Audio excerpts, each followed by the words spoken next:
Mr Fussy by Roger Hargreaves. Mr Fussy was fussy about everything. Absolutely everything had to be neat and tidy and in its proper place. Mr Fussy spent all day and every day rearranging his furniture and making sure the flowers grew in a straight line in his garden, and trying to find specks of dust where there couldn't possibly be specks of dust, because he spent all his time making sure there weren't any specks of dust.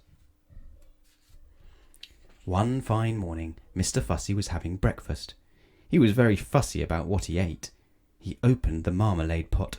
"Ugh!" he exclaimed. "It's got bits in it!" And he spent the rest of the morning separating the bits from the marmalade, or if you prefer, the marmalade from the bits. Fussy old fusspot, people used to call him. Then Mr Fussy went out into his garden and spent the rest of the day straightening out all the blades of grass on his lawn.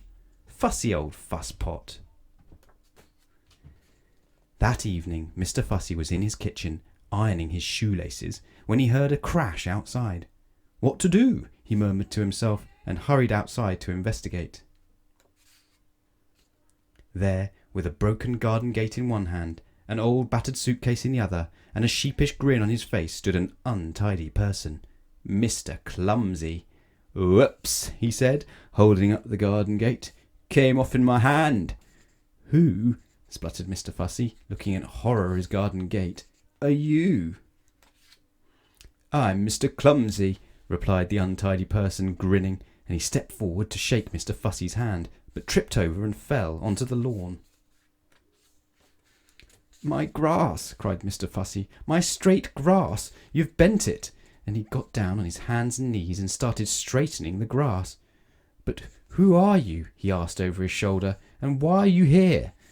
"I'm your cousin," replied Mr Clumsy. "Your long-lost cousin from Australia. I've come to visit."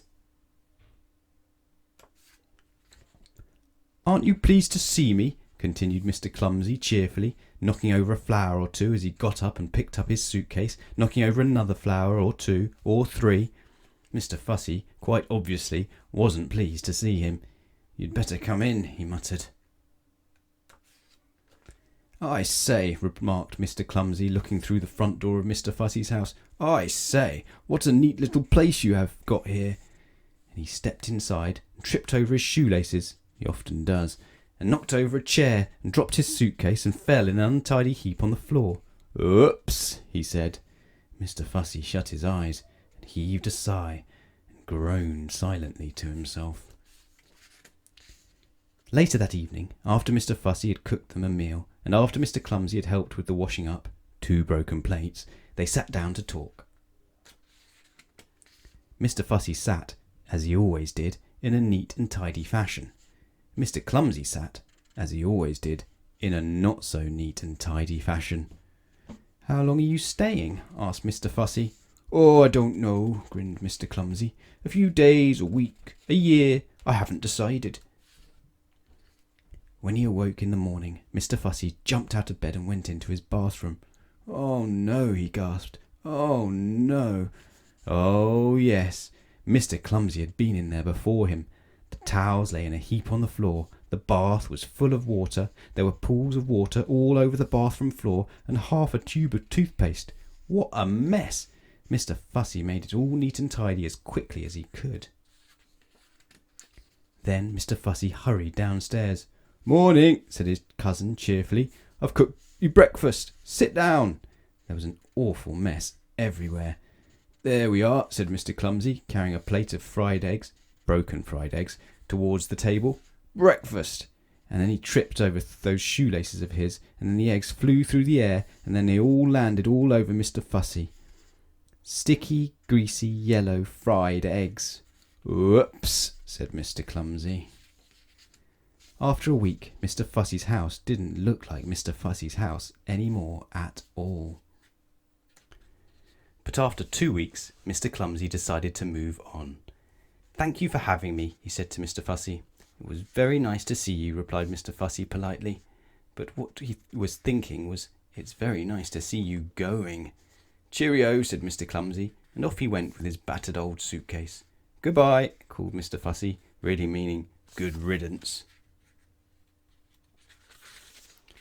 Then Mr. Fussy fussed around his house as he'd never fussed before. Fussy old fusspot.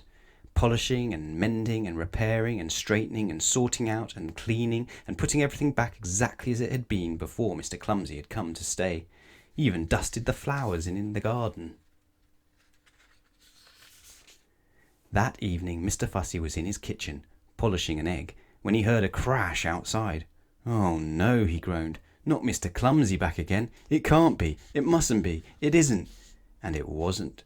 It was somebody else. Somebody who'd just walked straight through Mr. Fussy's garden gate. Somebody who can't help having little accidents. Somebody you may have met before. "Hello," smiled Mr. Bump. "I've come to visit."